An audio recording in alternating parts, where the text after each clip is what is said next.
Breaking news guys, Cody Rhodes पर Kevin Owens ने हमला कर दिया बैड ब्लड के बाद। जी हां दोस्तों, जैसे कि आप इस क्लिप में देख सकते हैं, कोडी रोड्स पर केविन ओवेंस ने उनकी बस के बाहर दोस्तों हमला कर दिया। जब कोडी रोड्स दोस्तों अपनी बस में बैठकर वापस घर जा रहे थे बैड ब्लड के बाद, वहां दोस्तों केविन ओवेंस पीछे से उन पे हमला बोल देते हैं। और गाइस ये हमला इतना घातक था कि कोडी रोड से फिर उठा ही नहीं गया। ओवेंस दोस्तों इसके बाद अपनी लग्जरियस रेसिंग कार में दोस्तों बैठकर निकल जाते हैं। और गाइस कहीं ना कहीं हम लोगों को पता चल चुका है कि आगे क्या होने वाला है। नमस्कार दोस्तों, मेरा नाम है गौरव, आप देख रहे हैं WHG। बैड ब्लड हो चुका है खत्म। एंड गाइस सच्ची बात बताऊं, इस बारी का बैड ब्लड एक नहीं दो नहीं लगभग 5 स्टार प्रीमियम लाइव इवेंट था। इवन दोस्तों रेसलमेनिया को भी मैंने 4.5 स्टार दिए थे, लेकिन गाइस ये बैड ब्लड 5 स्टार था। रीजन क्या था? इसके अंदर दोस्तों हम लोगों ने ब्लड देखा है, ऑब्वियसली जैसा नाम सजेस्ट करा था वैसे ही इसने डिलीवर भी किया। प्लस इसके अलावा दोस्तों हम लोगों को देखने को मिला है एक बेहतरीन मैच शुरू में। और गाइस साथ ही साथ हम लोगों ने इसके अंदर बहुत से फनी एलिमेंट्स भी देखे बेहतरीन रिटर्न्स के साथ साथ। दोस्तों ये लेजेंड्स को लेकर आ रहा था, जो कि guys the game triple H ने एक टाइटल भी यहां लॉन्च कर दिया है। तो गाइस बात कर ली जाए बैड ब्लड की शुरुआत की, तो गाइस आज का जो बैड ब्लड शुरू हुआ था वो गाइस एक ऐसे मैच के साथ स्टार्ट हुआ था जो कि बीते एक दशक में मैंने नहीं देखा था। वो है प्रॉपर हेल इन अ सेल। जब मैं प्रॉपर हेल इन अ सेल की बात कर रहा हूं तो गाइस मैं आपको बताना चाहूंगा मेरे दिमाग में हेल इन अ सेल के बारे में क्या धारणा है। हेल इन अ सेल वो मैच रहता है जिसमें सुपरस्टार्स की राइवलरी खत्म होती है। ये वो मैच रहता है जिसके अंदर हम लोगों को ब्लड और ब्रूटल बीटिंग देखने को मिलती है। कुछ ऐसे दोस्तों ड्रू वर्सेस पंक का मैच था। आज की जो बैड ब्लड की शुरुआत थी वो इनके मैच के साथ होती है। दोनों दोस्तों लड़ते हुए नजर आते हैं शुरुआत में आराम आराम से, लेकिन गाइस उसके बाद जब मैच ने पेस पकड़ा, गाइस जो सीएम पंक थे वो ड्रू के सर पे ही हमला किए जा रहे थे। वहां रेंच का यूज होता है, वहां दोस्तों जो चाबी रहती है कार की उसका यूज होता है, लेकिन गाइस ड्रू मैकिंटायर के सर को सिर्फ कुछ चोटों के अलावा कुछ भी फर्क नहीं पड़ता। लेकिन एक चीज तो श्योर थी, ड्रू का सर जो था वो गाइस पहले नहीं फूटा। वहां सीएम पंक का जो सर है वो ड्रू मैकिंटायर फोड़ने में कामयाब रहते हैं। जहां दोस्तों मैच के मध्य में वो जो केज रहता है हेल इन अ सेल का उस पर उन्हें दे मारते हैं।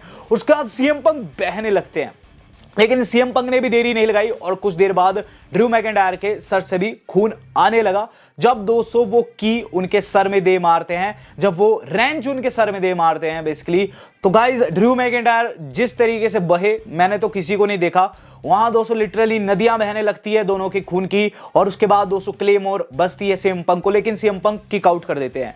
मैच के दौरान दोस्तों हम लोगों को एक जीटीएस भी देखने को मिलता है जिस पर ड्रू मैकिंटायर किक आउट कर देते हैं। अब मुझे नहीं पता था इस मैच का रिजल्ट कैसे आएगा। और फिर दोस्तों जो ड्रू मैकिंटायर करते हैं वो काफी दोस्तों क्लासिक था। ड्रू मैकिंटायर सारी चीजों को जोड़ जाड़ कर क्या करते हैं कि गाइस वो जो दाने रहते हैं, वो जो बैंड के दाने रहते हैं सीएम पंक के, वो गाइस निकाल कर लेकर आ जाते हैं। और गाइस वो सीएम पंक को उन दानों के ऊपर हिट करना चाहते थे क्लेमोर, लेकिन इन द मेन टाइम जो मैकिंटायर है उनकी क्लेमोर हो जाती है मिस और मैकिंटायर की पीठ जाकर बसती है कोने में पड़े हुए स्टील स्टैप के ऊपर। जिसके बाद सीएम पंक ने जो किया वो गाइस और भी ज्यादा मोन्यूमेंटल था। सीएम पंक क्या करते हैं, उन दानों को ड्रू मैकिंटायर के मुंह में डालते हैं, जैसे कि अभी से 3 हफ्ते पहले ड्रू मैकिंटायर ने उनके साथ किया था। वो दाने दोस्तों उनके मुंह में डालते हैं और अपने नी के ऊपर दोस्तों चेन रैप्ड अप करते हैं और फिर जीटीएस लगाते हैं। काफी ब्रूटल जीटीएस था और हिस्ट्री का सबसे ब्रूटल जीटीएस हम लोगों को देखने को मिला आज पंक की तरफ से। और इसके तहत दोस्तों ड्रू मैकिंटायर की पिन हो गई। मैच दोस्तों 5 स्टार है, 5 स्टार से नीचे मैं नहीं दे सकता। सीएम पंक को इसके बाद जाते वक्त ऑफिशियल्स को ऑक्सीजन भी चढ़ानी पड़ गई क्योंकि खून की काफी ज्यादा कमी हो गई थी। तो पहला ही मैच दोस्तों 5 स्टार। बात की जाए इसके बाद क्या हुआ। इसके बाद दोस्तों जो अगला मैच था वो था हमारी नाया जैक्स और बेली का। गाइस इस मैच के अंदर जो एंडिंग थी वो काफी ड्रामेटिक थी। इतना ड्रामा मैंने किसी मैच में नहीं देखा, किसी प्रीमियम लाइव इवेंट में।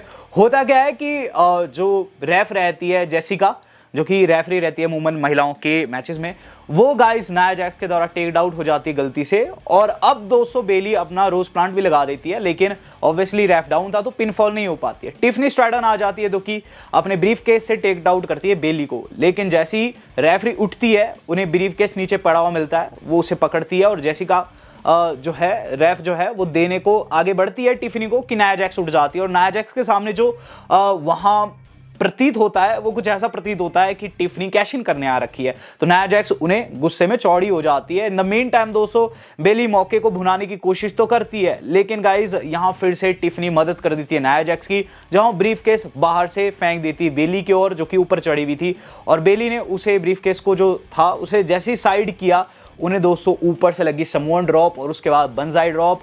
कुल मिलाकर दोस्तों चपाती बन गई। नाया जैक्स दोस्तों यहां चैंपियनशिप रिटेन कर गई thanks to Tiffany Stratton. Well बात की जाए इस मैच के बाद, ड्रामेटिक मैच के बाद बहुत सारे लेजेंड्स को दिखाया जाता है वहां बैठे हुए, जैसे कि एक्स पाक, टॉली ब्रंचर्ड और साथ ही साथ अर्न एंडरसन के साथ साथ हम लोगों ने आज स्कॉट स्काइनर को भी वहां बैठे हुए देखा है एरिना में, जो कि गाइस काफी अच्छा लगा मुझे। जिसके बाद हम लोगों को वहां देखने को मिलती है फिन बैलर की entry. Finn Balor versus Damien priest शुरू हो चुका है। गाइस ये कार्ड का एक ऐसा मैच था जिसके अंदर मुझे एक हल्की सी कमी लगी।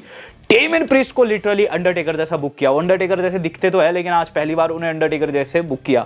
हमें क्या चीज देखने को मिलती है कि मैच के एंड जैसे में वहां आ जाती है जजमेंट डे। जजमेंट डे जो फैम रहती है वो अटैक करती है दोस्तों डेमियन प्रिस्ट के ऊपर, रेफरी से ध्यान चुरा कर वो हमला बोलते हैं, लेकिन उसके बाद फिन बैलर एक के बाद एक मल्टीपल कूडाग्रा लगाते हैं, लेकिन डेमियन प्रिस्ट को असर ही नहीं पड़ता, बिल्कुल अंडरटेकर के जैसे एंड में वो चॉक स्लैम लगा देते हैं अपने वाला और गाइस फिन बैलर की पिन कर देते हो। तो यहां दोस्तों ये चीज मुझे थोड़ी सी अटपटी लगी है कि गाइस डेमियन प्रिस्ट को इतना ज्यादा ओवर पावर्ड दिखाया गया, लेकिन स्टिल दोस्तों फिन बैलर को भी थोड़ा सा अच्छा दिखा देते तो ठीक होता, लेकिन स्टिल यहां डेमियन प्रिस्ट की जीत हुई जो कि बेबी फेस सुपरस्टार है। बात की जाए इसके बाद क्यों, इसके बाद दोस्तों जो अगली चीज हम लोगों ने देखी वो था द गेम ट्रिपल एच का टाइटल लॉन्च करना।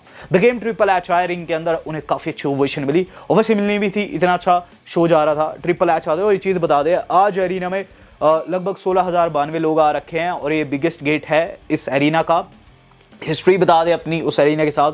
फिर ये चीज़ कहते हैं कि इस बारी का क्राउन ज्वेल हम बिगेस्ट करने वाले हैं, जहां दोस्तों ये चीज़ बताते हैं कि महिलाओं और पुरुषों के बीच में जो कि वर्ल्ड चैंपियंस है एक बैटल होगी। जैसे कि सर्वाइवर सीरीज में रहता था ना कि वर्ल्ड टाइटल ओनर रहेगा और डब्ल्यूडब्ल्यूई चैंपियनशिप ओनर को फेस करेगा, कुछ वैसे ही रहेगा महिलाओं का भी और पुरुषों का भी, और दोनों ही डिवीजन में वो एक नई चैंपियनशिप देने वाले हैं, क्योंकि जो ये चैंप वर्सेस चैंप फाइट होने वाली है इसमें टाइटल इधर उधर नहीं जाएंगे, तो ऐसे में वो स्पेशल टाइटल देने वाले हैं जिसके और टाइटल लॉन्च करते हैं वो वाला। गाइस इतना सुंदर था कि एक बारी को मुझे शर्म आ गई वर्ल्ड हैवीवेट टाइटल के बारे में सोचकर। और गाइस यहाँ ट्रिपल एच ने बताया कि इसके अंदर 50K के जो डायमंड है वो जड़े हुए, तो ये महंगी भी है बेल्ट। जिसके बाद हम लोगों को वहाँ वर्ल्ड टाइटल ओनर यानी कि गंथर आते हुए नजर आते हैं। ऑब्वियसली गंथर वर्सेस कोडी क्राउन ज्वेल के अंदर लगभग लॉक्ड है, वहाँ गंथर आते हैं। और गाइस ये चीज़ कहते हैं कि बात इतनी सी है कि ये जो चैंपियनशिप है ये मैं डिजर्व करता हूं। मुझे याद आ रहा है क्राउन ज्वेल में आपने मुझे किंग ऑफ द रिंग बनाया था द गेम ट्रिपल एच। मैं बस ये बताना चाहूंगा इस साल अब मैं क्राउन ज्वेल में ही ये चैंपियनशिप भी घर लेकर जाने वाला हूं। अब जब बात लग रही है इस चैंपियनशिप को ले जाने की, यहाँ बहुत सारे लेजेंड्स हैं जो कि मैं देख पा रहा हूं, जैसे कि गोल्डबर्ग को वहां दिखाया जाता है जो कि वहां बैठे हुए थे 200 बाकी के लेजेंड्स के साथ। वो कहते हैं गोल्डबर्ग देखो मैंने अभी से 2 हफ्ते पहले आपकी तारीफ की, मैंने ये चीज कही हिटमैन ब्रेट हार्ट को कि आप मेरे फेवरेट सुपरस्टार हो। मैं बताना चाहूंगा मैंने झूठ कहा था।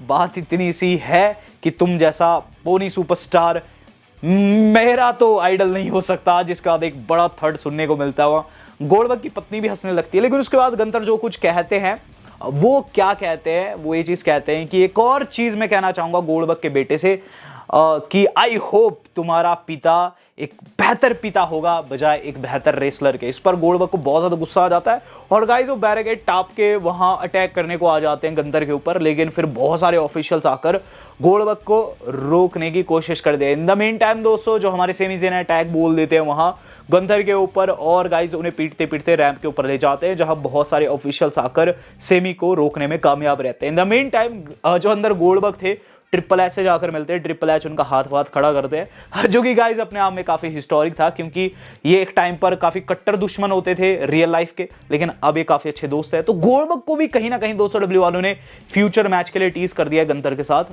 बात कर ली जाए समय main event of the evening की, तो गाइस जो हमारा समय main event of the evening है वो शुरू हो चुका है। ये मैच था दोस्तों हमारे डोमिनिक मिस्टीरियो एंड लिव का, और सच्ची बात बताऊँ, ये जो मैच है आज की नाइट का सबसे घटिया मैच था, लेकिन इसके अंदर दोस्तों जो रोमांस था वो काफ़ी तगड़ा था। सबसे पहले लो राइडर जो कार रहती है जिसमें एडी गुerrero आते थे, उसी में दोस्तों डॉम आते हैं और अपनी माशूक यानी लिव के साथ आते हैं। मैच था दोस्तों शार्क केज मैच। रिया रिप्ले ये चीज़ भी बताती है कि हाइट से भी डर लगता है डॉम को सबसे पहले, और फिर दोस्तों वहाँ डॉम को केज में बांधकर ऊपर ले जाया जाता है, मैच बिगन होता है। मैच के अंदर दोस्तों एक जगह पर क्या चीज़ देखने को मिलती है, लिव की काफ़ी गंदी पिटाई हो जाती है और डॉम बाहर निकलने की कोशिश करते हैं कि गाइस जो टांग के सहारे लिटरली वहां लटक जाते हैं और फिर रिया रिप्ली क्या करती है, डंडे से जाकर उनकी पिटाई करने लग जाती है। In the mean time Riya replay के ऊपर एक बहरूपिया सुपरस्टार अटैक कर देता है। ये महिला बहरूपिया कोई और नहीं, रैक्वेल रॉड्रिगेज थी, जिन्होंने वहां रिया रिप्ली की तगड़ी कुटाई कर दी। रेफरी ने मैच थ्रो कर दिया, मैच का कोई रिजल्ट नहीं आया और रैक्वेल ने दोस्तों अपना स्मैक लगाया वहां और लिव को उठा के वहां से चल दी। तो रैक्वेल रॉड्रिगेज अब अलाइन हो चुकी है लिव के साथ, तो कहीं ना कहीं रिया के लिए काफ़ी बुरी खबर है, लेकिन मैच थ्रो कर दिया गया। मुझे काफ़ी घटिया मैच लगा। इसके बाद दोस्तों हम लोगों ने देखा है one of the best match night का, और गाइज ये था हमारा main event of the evening. इसकी खास चीज़ क्या थी गाइज, इसमें जो सोलो है जेकब, उन्हें सिंपल सी एंट्री दी, लेकिन कोडी को स्पेशल एंट्री मिलती है, बाजे बाजे बजाए जाते हैं, कोडी आते हैं।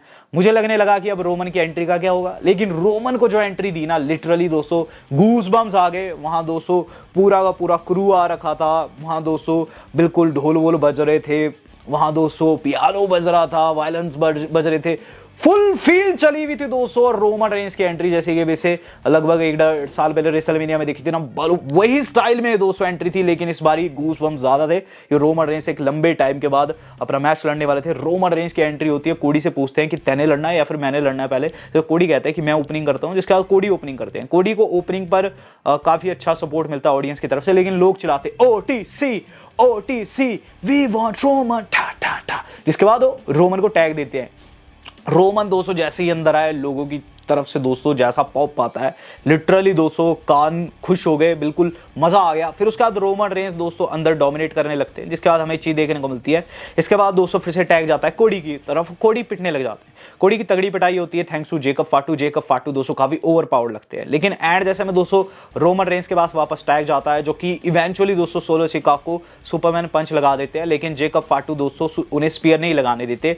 और गाइस फिर हमें क्या चीज देखने को मिलती है कि कोडी को बहुत ज्यादा गुस्सा आ जाता है, जो कि जेकब फाटू को लिटाकर दोस्तों वहां स्प्लैश लगाते हैं और रोमन को ऐसे करते हैं स्प्लैश लगाने से पहले कि अब तुम देख लो अंदर सोलो को। अब रोमन रेंस सोलो को अंदर देखते हैं और दोनों के बीच में तगड़ी मुक्केबाजी होती है। इन द मीन टाइम वहां ब्लड लाइन भी आ जाती है एंड मोमेंट पर, जहां फिर से रोमन रेंस स्पीयर लगाने वाले थे, यहां रोमन रेंस का स्पीयर मिस हो जाता है। और उसके बाद दोस्तों हमें चीज देखने को मिलती है कि बाहर खड़े हुए हैं जो हमारे टोंगन्स, उन्हें आकर दोस्तों एक और बंदा पीछे से ऐसे ज्वाइन कर लेता है, जिसके मुंह पे मास्क लगा होता। ये कोई और नहीं दोस्तों, हमारे जिमी ऊसो थे। जिमी ऊसो ने वापसी कर दी, काफी क्रेजी पॉप मिलता है जिमी ऊसो को, लोग उछलने लगते हैं और जिमी ऊसो की तरफ से दोस्तों बाहर अटैक दोनों देखने को मिलता है। इन दोनों को सुपर किक लगती है अंदर दोस्तों, सोलो सिकागो को लगता है तगड़े वाला स्पीयर।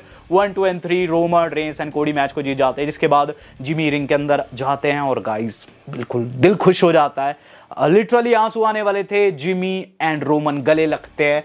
जिमी वो बंदा है जिसने कभी भी लॉयल्टी नहीं छोड़ी रोमन रेंस के लिए। यहां दोस्तों लग रहा था कि जिमी ऊसो ही बिग गाय है जिसके बारे में बातचीत लग रही थी, जो रिटर्न करने वाला था, लेकिन गाइस अभी कहानी में एक ट्विस्ट बाकी था। दोनों गले लगते हैं और गाइस फिर हमें चीज देखने को मिलती है कि कोडी को ये दोनों कुछ नहीं करते हैं। हमें माइकल कोल ये चीज कहते हुए नजर आते हैं कि आगे जाकर जो रोमन है वो कोडी के पीछे आ सकते हैं, क्योंकि इनका वादा यहीं तक था। यहाँ दोस्तों फिर रोमन एंड जिमी जाने लगते हैं कि कोडी के ऊपर फिर से हमला हो जाता है ब्लड लाइन का।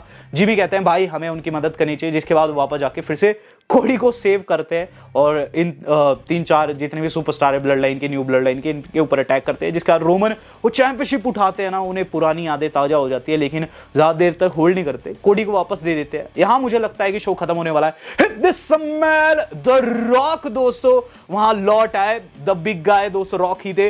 रॉक का थीम सॉन्ग प्ले हुआ, जनता पागल होगी। रॉक आए अपनी वही कस्टम बेल्ट के साथ।